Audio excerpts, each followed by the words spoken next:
Hello boxing fans, and welcome to another edition of EBN's Post Fight analysis. And right now we're talking Arthur Abraham versus Piotr Wilczewski.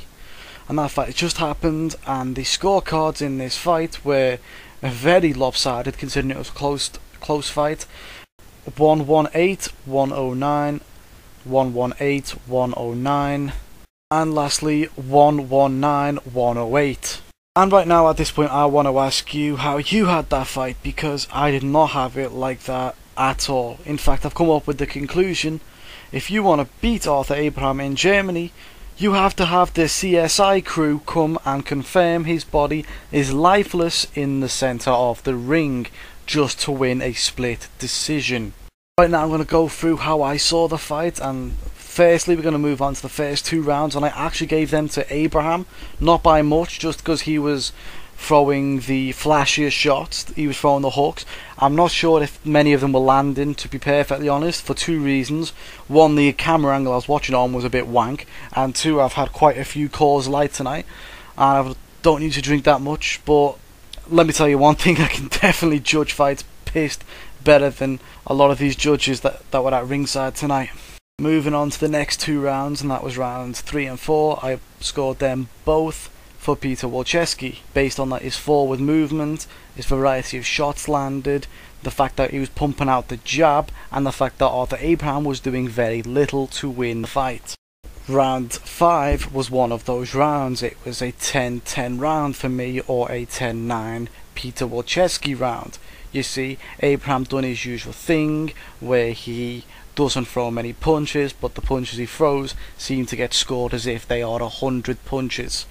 Yes, and Wilczewski threw a lot of punches and landed a lot of punches, including jabs, hooks, body shots, right hands. There was a lot of shots that Wilczewski landed. The thing was, it was still a close round. Both of the defences were quite tight, and even though they both still landed. So I gave the round as a 10-10 round, but I can understand if you gave it to Wilczewski. If you gave it to Abraham, you're a douchebag.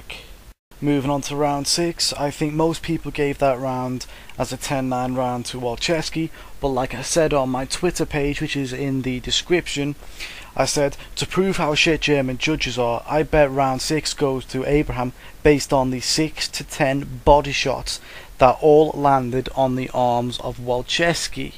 And lo and behold, guess what? That round went down as an Abraham round on the official scorecards.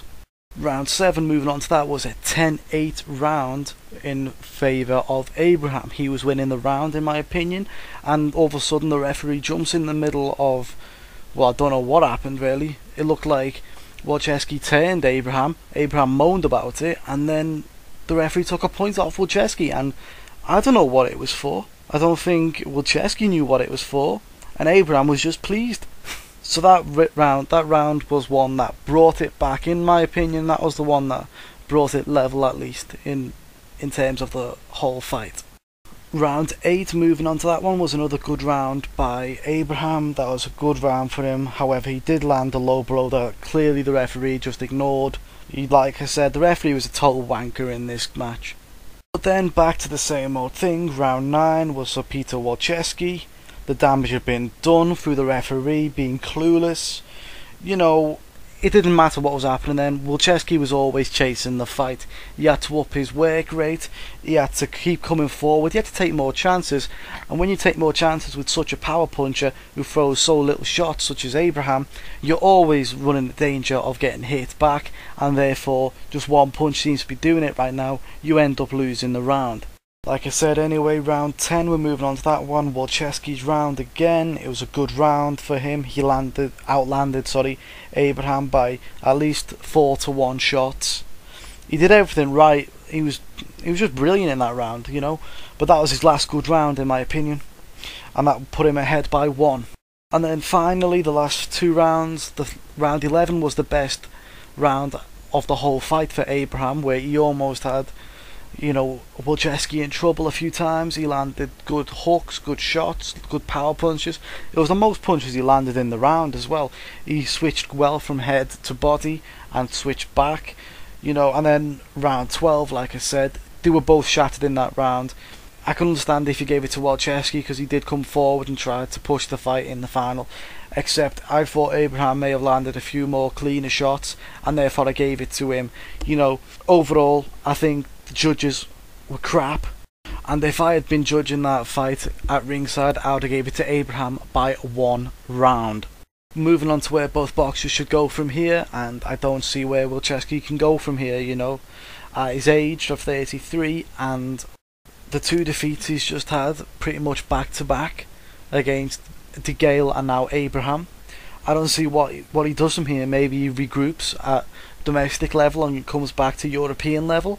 And then looking at Abraham, well, it seemed like it was already written in the stars that he was fighting Stieglitz before he got in the ring with Wilczewski. So like I said, anyway, to one of the people who commented on my video for the prediction, I said I'll give Abraham his dues if he wins, and well done, Abraham. You did win the fight. You didn't win it well, mate. Don't get it twisted. You did not win that fight well. And considering that this guy's supposed to be going for a world title soon, if Stieglitz decides to stand in front of him, I would say Abraham's got a good chance of winning that fight.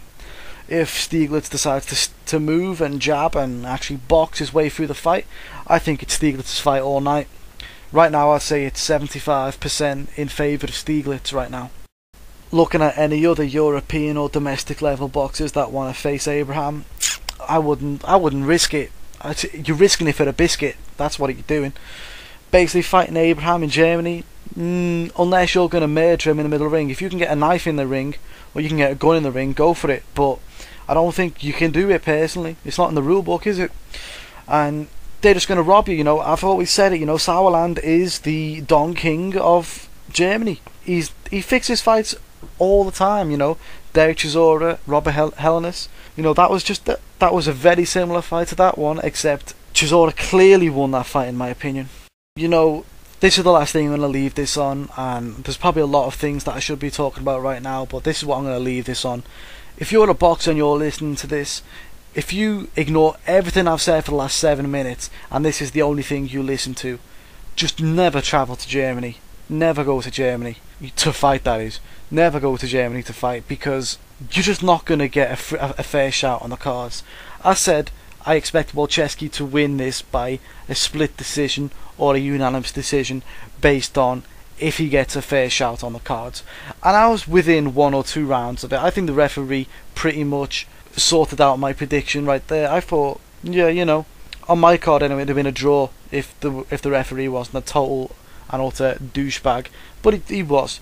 So I've got to take that on the chin. But there's no way Abraham won almost, 11 out of 12 rounds? No, no way. Sorry.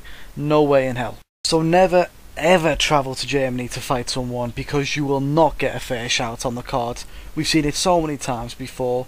Look at this Wilczewski fight. Macklin versus Storm. Helenius versus Chisora, even though that was in fuck off, even though that was in Finland. Sunderland was it shite? That's funny. So yeah, tell me how you had this fight, and tell me if you agree with what I'm saying.